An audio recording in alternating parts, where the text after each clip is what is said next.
यार road to WrestleMania में तो हाइप नहीं आ रही है, लेकिन ऐसे टाइप की वीडियोस भी आती रहनी चाहिए टाइम टू टाइम, ताकि थोड़ा रिफ्रेशमेंट भी होता रहे। ये थोड़ी कि रोज ही हम रॉक की आत्मा की बात कर रहे हैं कि भाई रॉक आज कोडी रोड्स की आत्मा लेगा या नहीं लेगा। जब लेगा तब देखी जाएगी। एलिमिनेशन चेंबर इसी हफ्ते, विल सी व्हाट हैपेंस। 28 के बाद सीधा 1 तारीख आ गई यार, इन्होंने 29-30 तो खाई गई यार, इसीलिए फरवरी बुरी लगती है मेरे को। बट एनीवेज, आज हम देखने वाले 10 बैड WWE गिमिक्स जो कि थे गिल्टी प्रेशर। तो yes, so much champions of the world में already exchange the best wrestling creator on this subcontinent with the best wrestling audience. अब यार गिल्टी प्लेजर्स देखो ऐसे होते हैं कि आपको उसे देखने में मजा तो आता है, बट ये वैसी चीजें जो कि शायद से आपको पसंद नहीं आनी चाहिए थी, जो कि सबके हिसाब से है ना एक तरफ से गलत चीज थी, पर हमें तो वो देख के मजा आया था। जिसकी सबसे पहले शुरुआत इन्होंने द बुगीमैन से करी है। मैं ये सोच रहा हूँ कि बुगीमैन गिल्टी प्लेजर कैसे हो सकता है, बट फिर मेरे को याद आया उसके मैचेस। भाई बुगीमैन का मैच से कोई रिलेशन था ही नहीं। एक अंडरटेक मैं मेरे को पता क्या लगता है, अंडरटेकर और बुगीमैन को कैरेक्टर वाइज सेम ही जगह पर रखता हूँ, सेम ही जगह पे। लेकिन भाई रिंग के अंदर जो लड़ाई होती है और जो अंडरटेकर लड़ता है, उस मामले में अंडरटेकर तो अंडरटेकर है, लेकिन बुगीमैन जेम्स एल्सवर्थ बन जाता है। मैं कसम से बता रहा हूँ, बुगीमैन ये वो बंदा है जिसकी रॉयल रंबल में रिटर्न हुई थी। आई रिमेंबर 2000 यार एक तो नंबर याद नहीं रहता, आई थिंक 2015 थी जब रॉयल रंबल में बुगीमैन का रिटर्न हुआ था। मस्त एंट्रेंस, आपको तो पता ही आइकॉनिक एंट्रेंस है। घड़ी मार देता, अपने सर पे तोड़ के केंचुए खा रहा है, मुंह से झाग निकल रहे हैं कोलगेट की तरह। 1-2 पंच तो मारेगा बंदा, है ना, इतना पूरा एटीट्यूड में। सामने ब्रे वाइट है ना, ठीक है 1-2 पंच तो लग सकते हैं। भाई एक पंच नहीं मार पाया ब्रे वाइट ने, आते ही पता नहीं कुछ तो क्या, आई डोंट रिमेंबर क्या मारा था, बट कुछ तो मारा था और निकाल के बाहर भी फेंक दिया। भाई इतनी शर्म आई थी ना मेरे को, मैं इतना खुश हुआ था उस टाइम पे। मैं कह रहा अरे मम्मी बुगीमैन आ गया भाई साहब। मम्मी भी खुश हो गई, करी अरे बढ़िया है, तू इतना बोलता रहता था इसके बारे में, फाइनली आई गया। और जब वो लड़ा तो मम्मी मेरे को ही देख रही, करी ऐसे ऐसे वो पसंद करता है। यार है गिल्टी प्ले भाई, मेरे को पता नहीं अच्छा लगता था बचपन में। मेरे को इससे डर तो बिल्कुल भी नहीं लगता था, फैसिनेटिंग लगता था। भाई केंचुए खा रहा है, लाइव केंचुए खा रहा है। हम अगले दिन स्कूल में बात करते थे, भाई ये बंदा केंचुए खा जाता था। आधे लोगों की थ्योरी चल रही है कि भाई असली केंचुए नहीं होते, इनको ना थोड़ा गर्म करते हैं ना तो ये हिलने लगते हैं थोड़ी देर के लिए। अलग ही थ्योरीज चल रही है लोगों की। ऑब्वियसली वो असली केंचुए थे, वो तो हमें तब पता नहीं था ना कि ये तो अंग्रेज लोग हैं, ये तो इंसान जला के खा जाए, ये तो फिर भी केंचुए हैं। बड़ा बुगीमैन ऑब्वियसली मेरे को तो एक्चुअली में गिल्टी प्लेजर लगता था, और कैरेक्टर वाइज बहुत तगड़ा कैरेक्टर बनाया था, बट पता नहीं क्यों यार बंदे को लड़ने नहीं दिया जाता था। Next up we have Adam Rose. ना ये मेरा गिल्टी प्लेजर नहीं है, but I still remember the time जब एडम रोज को ऐसे हाइप किया गया था जैसे भाई कतई यही बन रहा है 2014 का हल्क होगन। इतने सुपरस्टार्स आ रहे हैं एंट्रेंस पे सोच रहे कौन कौन था, Braun Strowman, Tessa Blanchard, Becky Lynch, Alexa Bliss, Nikki Cross और पता नहीं कितने सारे सुपरस्टार्स इसकी एंट्रेंस में पीछे पार्टी करने के लिए झूमते थे कि ये हमारा राजा एडम रोज। और एडम रोज तो चला नहीं, वो सारे चल गए। एडम रोज को छोड़ के कितना बुरा लगता होगा यार, वो टाइम ही अलग था। एडम रोज, बो डैलिस, क्या यार मेरे को ना पता गुस्सा किन लोगों पे आती है जो उस टाइम पे डब्ल्यूडब्ल्यू देखते थे और आज देखने के बाद ये बोलते हैं कि भाई नोस्टाल्जिया। अबे वो तुम्हारा नोस्टाल्जिया था, ऐसे पे मैं उल्टी भी ना करूं, कसम से बता रहा हूं, मैं उसको नोस्टाल्जिया नहीं बोल सकता। अबे नोस्टाल्जिया हमारे टाइम पे होता था, मतलब हमारा टाइम भी मैं कह रहा हूँ ऐसे एटीट्यूड एरा में भी नहीं जा रहा मैं तो। मैं 2009 ही ले लेता हूँ, चलो 2009 के टाइम होते थे भाई, जब मैट हार्डी धोखा दे रहा है जेफ हार्डी को, ये होते नोस्टाल्जिया। ये थोड़ी कि भाई एडम रोज आ रहा है, ना not a guilty pleasure for me. मेरे को कमेंट में जानना है, क्योंकि मेरे को ना मेरा कमेंट सेक्शन बड़ा अजीब लगता है। मेरे को ऐसा लगता था कि भाई एल्बर्टो डेल रियो को कोई फैन ही नहीं हो सकता। Sure he is a good guy, मतलब he is a good guy in a sense कि लड़ने में अच्छा है, बट कोई फैन कैसे हो सकता है। सरप्राइजिंगली मैंने उस टाइम पे पूछा था, लोग फैन निकल गए थे। मेरे को जानना है एडम रोज का निकलेगा या नहीं, बिकॉज यार देखो झूठ मत बोलना, ना झूठ नहीं, सच बताओ कि एडम रोज का कोई फैन था भी या नहीं।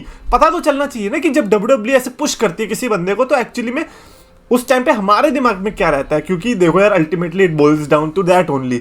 अब मैं ये मानता हूँ कि अगर हम थोड़े इंटेलिजेंट हो चुके हैं बड़े होके तो हम अपने हिसाब से चीजें सोचते हैं, लेकिन जब हम छोटे होते थे तो जो डब्ल्यूडब्ल्यू दिखाती थी हम उसे मान लेते थे। तो उस टाइम पे अगर कोई देख रहा था छोटेपन में तो आपको क्या लगता है कि आप एडम रोज को पसंद कर पा रहे थे। Anyways next up we have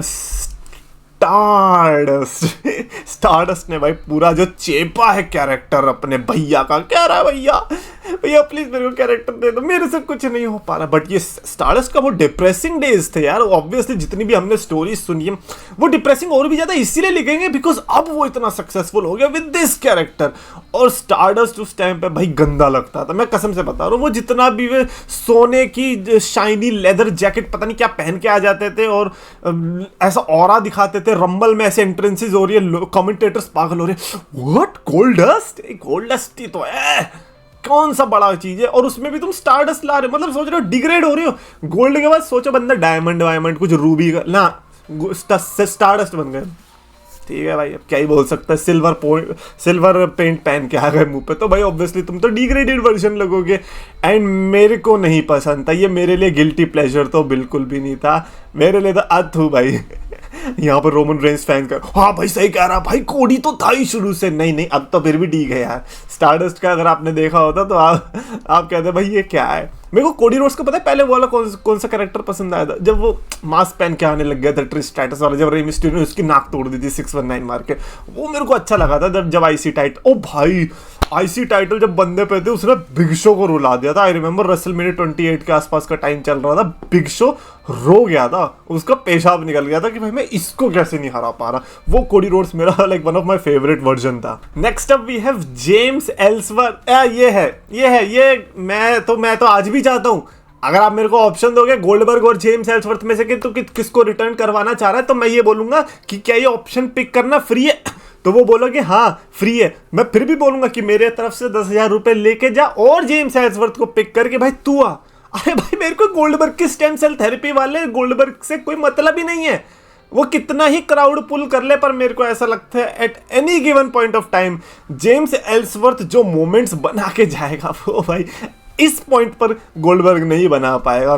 so James Ellsworth का कैरेक्टर ऐसा, और ऊपर से एजे स्टाइल्स और डीन एम्ब्रोस ने बहुत हेल्प करी बंदे को। अगर वो कहीं और किसी और जगह पे होता ना तो शायद वो निकल लेता कहीं, लेकिन उस टाइम पे एजे स्टाइल्स और एम्ब्रोस की चैंपियनशिप राइवलरी में घुसेड़ दिया बेचारे को, तो इसीलिए बहुत like crazy like James Ellsworth WWE should consider कि यार आओ यार, वो क्या टाइम होता था ना जब होन्सवोगल टाइप बंदे आ रहे हैं, जेम्स एल्सवर्थ टाइप बंदे आ रहे हैं। अब देखो अब तो दिखते ही नहीं। अकीरा टोजावा है थोड़ा बहुत, but you know let's be honest, let's not compare him to James Ellsworth, right. Next up we have Corporate Kane. यार देखो इस आई डोंट थिंक सो इसमें प्लेजर किसी को होगा, however I don't think so Corporate Ken was bad.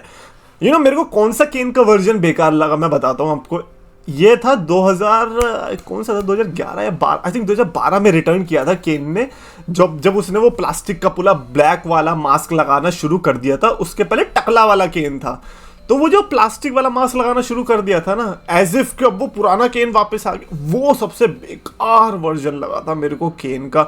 उसके अलावा सारे ओपी वर्जन थे, इवन वो टकला वाला 2009 के आसपास जो 2005 के आसपास से चल रहा था ना, वो तो किलर था भाई, वो मेरा फेवरेट लुक है केन का। काफी लोगों को केन मास्क वाला पसंद आता है, मेरे को नहीं, मेरे को वो टकले वाला भाई, उसमें भाई उसका दुश्मनापन दिखता, उसका अंदर का अग्रेशन दिखता, उसकी वो पत्थर की आंख दिखती है सफेद वाली, वो इतना बड़ा बैडएस कैरेक्टर दिखता है। आई थिंक जो केन मास्क में था ना वो छुप गया था, बट इस वाला वो ऐसा कांचा चीना लगता था पूरा। बट हाँ corporate cane I would say कि गिल्टी प्लेजर तो नहीं कहूंगा, बट हाँ मेरे को उससे प्रॉब्लम भी नहीं थी। I think I like the character. Come on यार, कॉर्पोरेट कॉर्बिन से तो बढ़िया ही था, नहीं कॉर्पोरेट नहीं कांस्टेबल कॉर्बिन से तो बढ़िया ही था। And finally we have 3MB।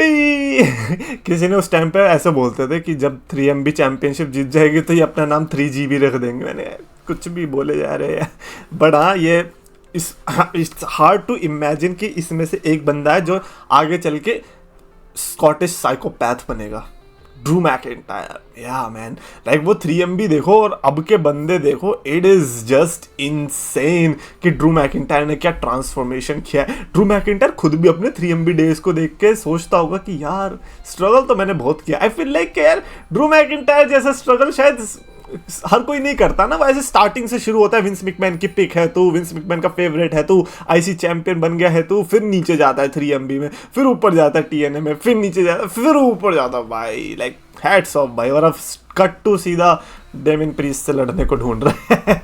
But anyways that's it for this video. Definitely आप अपने गिल्टी प्लेजर्स वाले कैरेक्टर बताना मेरे को। इनमें से अगर कोई एक पिक करना होगा, एक ऐसा जो कि शायद से मैं आज भी देखना चाहूंगा, I think बुगी man and James Ellsworth, 2 of my favourite guilty pleasures from this list. Definitely आप भी लिख के बता रहा आपको वीडियो पसंद आता तो प्लीज लाइक और शेयर करो, चैनल को सब्सक्राइब करो।